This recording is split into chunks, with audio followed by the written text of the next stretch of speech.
રાધનપુર શહેરના હાઈવે 4 રસ્તા પાસે આવેલ કૈલાશ પ્લાઝા શોપિંગ સેન્ટરમાં મોડી રાત્રે વિકરાળ આગ લાગવાની ઘટના સામે આવી। આગ એટલી ભયાનક હતી કે શોપિંગ સેન્ટરની મોટા ભાગની દુકાનો આગના ભરડામાં આવીને સંપૂર્ણ રીતે ખાક થઈ ગઈ।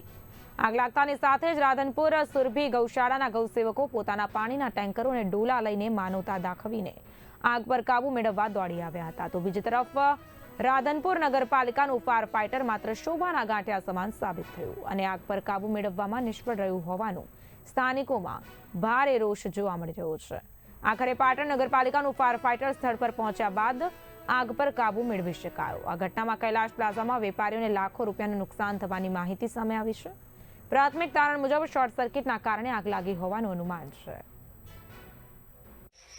મારું નામ જ્યોતિબેનજી જોશી, સામાજિક કાર્યકર। રાત્રે જે કૈલાશ પ્લાઝામાં આગ લાગી છે એ વિષયે મારે થોડું કહેવું છે। કહેવાનો મતલબ કે રાત્રે સુરભી ગૌશાળાના લોકો ના હોત તો આગ ઘણી વિકરાળ બનોત। નગરપાલિકાએ જે ફાઇટર મોકલ્યું હતું એ શોભાના ગાંઠિયા સમાન હતું। ના પ્રમુખશ્રી ફોન ઉપાડે, ના ચીફ ઓફિસર ફોન ઉપાડે અને રાધનપુરના લોકોને નગરપાલિકામાં રોષ ભભૂકી ઉઠેલો છે। આ તો ભગવાનને એટલો પાડ માનો કે રાત્રે આગ લાગી છે, દિવસે આગ લાગી હોત તો આ તો માલ મિલકતનું નુકસાન છે। દિવસે આગ લાગી હોત તો માણસોનું પણ નુકસાન થોત। તો નગરપાલિકા શું કરી રહી છે? જો નગરપાલિકાથી આવા વિષયોમાં કામ ન થતું હોય તો નગરપાલિકા રાજીનામું ધરી દે અને નહીતર આનો જવાબ નગરપાલિકાને આપવો પડશે।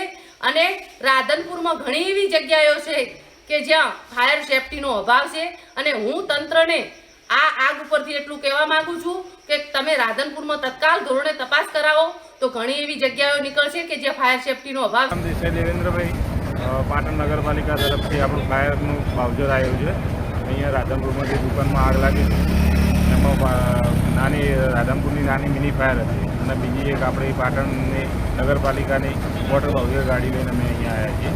અત્યારે આગને કંટ્રોલ કરવા માટે કેટલા વાગ્યા તમને ટેલિફોન વર્ધી મળી? કોલ મળ્યો તો 3 લગભગ 45 આજુબાજુ, 40-45 આજુબાજુ। આગ ઉપર કાબુ મેળવાઈ ગયો? હા, આગ ઉપર કાબુ મેળવાઈ ગયો।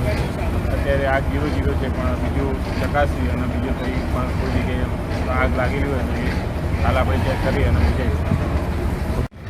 રાધનપુરમાં હાઈવે ઉપર આગ લાગી હતી, રાધનપુરનું ફાયર પહોંચ્યું પણ કામગીરી નથી કરતી। ફાયર ગાડી તો આવી પણ અત્યારે ટેકનિકલ પ્રોબ્લેમ છે, પ્રેશર આવ્યું નહીં। ચાલુ કરી કામગીરી ચાલુ, પ્રેશર જ પહોંચ્યું નહીં। ચાલો પ્રેશર વધારે આવ્યું જ નહીં। તો પછી શું પરિસ્થિતિ છે? ટેકનિકલ દેખાડવું પડશે કે અંદર પ્રોબ્લેમ શું છે। શું નામ તમારું? રાવલ ઉપેન્દ્ર।